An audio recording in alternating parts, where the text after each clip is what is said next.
Everyone, welcome back again in our YouTube channel APC academy. तो हमने conformal mapping start किया था। Last video में हमने डिस्कस किया था कि मैपिंग जो है कॉम्प्लेक्स के अंदर क्या होती है। तो आज हम कुछ special types of some elementary transformations, जो आपका मैपिंग है वो एज अ ट्रांसफॉर्मेशन काम करती है, तो भी इसके कुछ एक जो टाइप्स हैं वो हम यहाँ पर अब डिस्कस करेंगे। तो पहले तो मुझे बता दो, board and sound clear? So let's start. अभी हमने बात करी कि जो हमारे पास भाई मैपिंग है वो क्या होती है। मैपिंग क्या है? ट्रांसफॉर्मेशन है। अब कुछ एक हमारे पास पर्टिकुलर ट्रांसफॉर्मेशंस है जिनके बारे में हमें पता होना चाहिए कि भाई वो जो ट्रांसफॉर्मेशंस है वो क्या होती हैं। तो ट्रांसफॉर्मेशंस में सबसे पहले है हमारे पास ट्रांसलेशन। ठीक है, ट्रांसलेशन का मतलब क्या है? हमारे पास जो मैपिंग है उसके अंदर जब हम ट्रांसलेशन करते हैं तो ट्रांसलेशन व्हाट डज मीन? तो translation means by this transformation every point in the z plane is displaced or translated in the direction of the vector alpha। ठीक है, क्या किया जाएगा? देखो, इतनी लंबी कहानी की कोई जरूरत नहीं है। आप आसान सी भाषा में समझो कि जो आपके पास ट्रांसफॉर्मेशन है क्या कर रही है। आपके पास जिस तरह मेजरमेंट का हमारे पास जो मैपिंग है ऑलरेडी, या जो वो ड्रॉ कर रही है हमारे पास इमेज, ठीक है, तो जितने भी पॉइंट्स हैं वो डिस्प्लेस हो रहे हैं, ठीक है, बाय अ कांस्टेंट आपके पास अल्फा। अगर आपके पास z इज इक्वल टू 1 है तो w के अंदर क्या हो रहा है? ये z प्लस 1 हो रहा है। आपके पास अगर मैं u लिख देता हूं, u जो है मेरे पास x प्लस 1 हो रहा है, और x जो है वो 2 है, ठीक है। v आपके पास y है तो y प्लस 2, यानी कि मेरे पास ये जो इमेजेस हैं इसकी वो किसी पर्टिकुलर पॉइंट से इंक्रीज कर रही हैं, उसको डिस्प्लेस कर रही हैं, बढ़ रही हैं। तो जो डिस्प्लेसमेंट है आपके पास ट्रांसफॉर्मेशन के अंदर, उसको हम क्या बोलते हैं भाई? वो क्या है? एक ट्रांसलेशन है। जो आपके पास ट्रांसफॉर्मेशन है उसको ट्रांसलेशन कहा जाएगा। देखो, जैसे यहां पर एक एग्जांपल हमने रखा है। एग्जांपल में क्या बोला? देखो, लिखने के लिए आपने सिर्फ इसको इतना लिखना है, बस, इससे ज्यादा लिखने की जरूरत नहीं है। इससे ज्यादा आपके पास बस क्वेश्चन के साथ इसको समझना है। भाई, let a rectangular domain R be bounded by x equals to 0 and this one. Determine the region R dash of the W plane into which R is mapped under the transformation W is equals to Z plus 1 minus 2 iota। ठीक है, अब जो transformation है उसके अंदर भी ये जो रेक्टेंगल है हमारे पास R, वो किसके अंदर मैप हुआ है? अगेन रेक्टेंगल के अंदर ही मैपिंग हुई, इसकी रेक्टेंगल के अंदर मैप हुआ। लेकिन हुआ क्या? देखो, ये जो आपका रेक्टेंगल बना, ठीक है, लास्ट वीडियो में या जो पीछे हमने किया उसी के साथ है। तो ये जो आपका रेक्टेंगल यहां पर बन रहा था, वो रेक्टेंगल यहां से उठ के यहां पर आ गया, डिस्प्लेस हो गया, अपनी जो उसकी पोजीशन है उससे वो चेंज हो गया है। ठीक है, तो आपके पास ये जो पोजीशन को चेंज करना है, उसकी जो डिस्प्लेसमेंट है ना, विद कांस्टेंट वैल्यू। अब हुआ क्या है? ये थोड़ा सा नीचे शिफ्ट हुआ, है ना, यहां से ये जो ऊपर था यहां से ये नीचे को शिफ्ट हुआ, कितना? एक 1 यूनिट ये नीचे को शिफ्ट हुआ, ठीक है। देन नीचे को शिफ्ट हुआ, नीचे के बाद लेफ्ट साइड को भी ये किसी एक पर्टिकुलर कांस्टेंट के साथ शिफ्ट हुआ। तो ये जो इसकी शिफ्टिंग है ना, लेफ्ट टू राइट, किसी भी आपके पास एक मैपिंग के अंदर जो इमेज बन रही है, तो उसको हम क्या बोलते हैं? ट्रांसलेशन। वो क्या है भाई? उस मैपिंग के अंदर एक ट्रांसलेशन है, शिफ्टिंग ऑफ द पोजीशन। जो उसकी पोजीशन है लेफ्ट और राइट के अंदर, उसको शिफ्ट करना, that will be called as translation. ठीक है, बाकी आप इसको इस तरह से प्रोसीड कर सकते हैं। भाई, W is equal Z plus 1 minus 2 iota, है ना। W को इंट्रोड्यूस किया, U plus iota V, Z को इंट्रोड्यूस किया X plus iota Y, then comparing करके U आ गया आपका X प्लस 1 और V आ गया Y माइनस 2। अब जो मैपिंग दे रखी थी तो उसमें x equal to 0, y equal to 0 था। x को 0 पुट किया, y को 0 पुट किया, तो आपका u equal to 1, v equal to minus 2। Then x को 2, y को 1 पुट किया तो u3 बन जाएगा और y माइनस 1 बन जाएगा। ठीक है, तो उनको यहां पर हमने प्लेस कर दिया। तो ये हमारे पास इसकी w प्लेन के अंदर जो है वो इमेज बन गई। So this is called as the translation. तो ट्रांसलेशन सिंपली मीन्स शिफ्ट करना, उसको लेफ्ट या फिर राइट।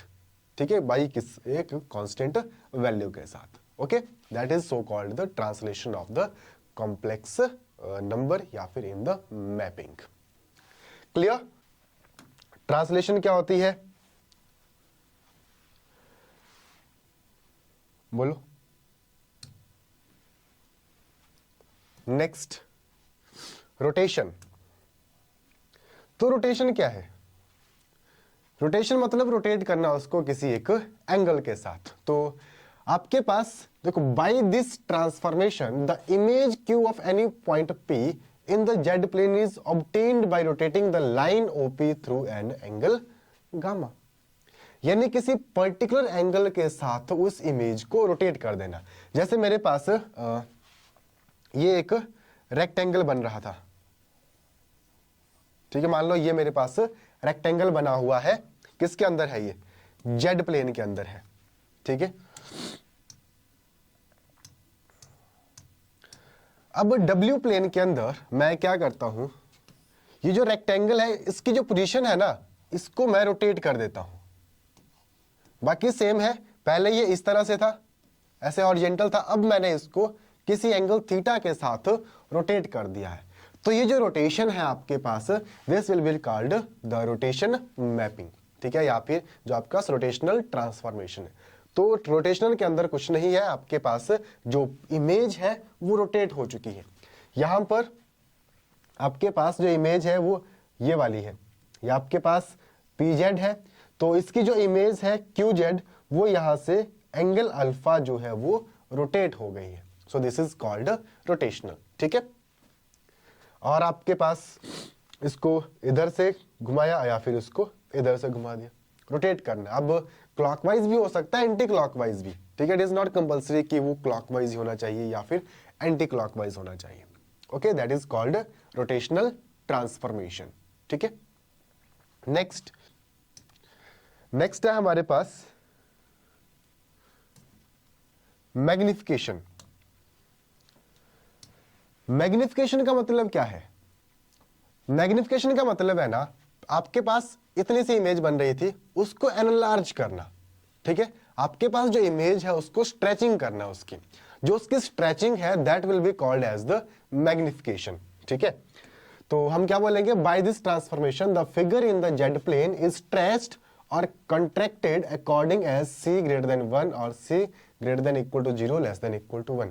c greater than 1 बोलने का मतलब कि बहुत ज्यादा उसकी रोटेशन करना, या फिर greater than 0 less than 1 बोलने का मतलब है कि उसको बहुत स्मॉल जो है उसकी रोटेशन हमारे पास करना, ठीक है। सो that will be the magnification. तो मैग्निफिकेशन में जैसे ये आपके पास ट्राइंगल बन रही है ना, तो ये ट्राइंगल है, इसको स्ट्रेच कर दिया है।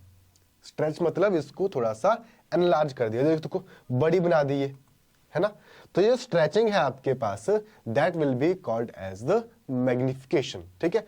काम जैसे आपके पास किया हुआ है, देखो पहले हमने क्या किया था ना, जो हमने ट्रांसलेशन करी तो वहां पर क्या आ रहा था, वहां पर +2 या +1 इस तरह से हो रहा था।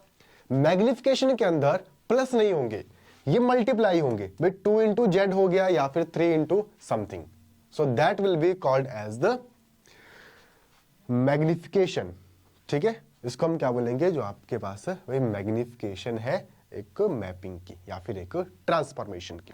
ओके, देन लास्ट जो आपका ट्रांसफॉर्मेशन है that will B rotation and magnification. तो रोटेशन और मैग्निफिकेशन जो है आपके पास दो जो ट्रांसफॉर्मेशंस है उनका मिक्सअप है। कैसे? रोटेशनल भी आपने रोटेट भी करना है और उसको स्ट्रेच भी करना है।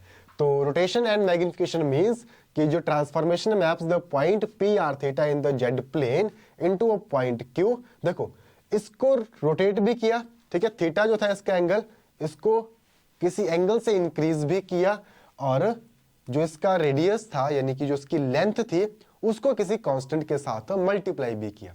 तो स्ट्रेचिंग भी हुई और उसकी रोटेशन भी हुई। तो जब रोटेशन और स्ट्रेचिंग दोनों होंगे तो हम इसको क्या बोलेंगे, रोटेशन एंड मैग्निफिकेशन, ठीक है। और ये वाली जो है ट्रांसफॉर्मेशन ले रखी है, W is equals to beta Z है, या पीछे भी आपके पास देखा होगा W इज इक्वल्स टू एक सर्कल लिया हुआ है rho e raise to iota theta, W is equals to rho e raise to the power iota theta. तो ये क्या है, सर्कल की इक्वेशन है, सर्कल के साथ जो है इसको परफॉर्म किया गया। ओके, तो ये है हमारे पास एलिमेंट्री ट्रांसफॉर्मेशन, जो आपके पास कुछ एक पता होनी चाहिए। Okay, is it clear up to this, बताओ। ठीक है, तो ये थी हमारे पास एलिमेंट्री ट्रांसफॉर्मेशन। एक ट्रांसफॉर्मेशन बचती है हमारे पास इन्वर्जन। तो इन्वर्सन ऑफ द प्लेन, या फिर आपके पास कोई भी ट्रांसफॉर्मेशन है W is equals to 1/z करके। ठीक है, W is equals to 1/z हमारे पास जो ट्रांसफॉर्मेशन है। ठीक है, एंड तो ये था हमारे पास ट्रांसफॉर्मेशन। जो नेक्स्ट ट्रांसफॉर्मेशन बची उसको करेंगे हम नेक्स्ट वीडियो में। सो तब तक के लिए टाटा, बाय बाय। और अगर आपको वीडियो पसंद आए तो लाइक, शेयर और सब्सक्राइब जरूर कीजिएगा। So thanks for attending.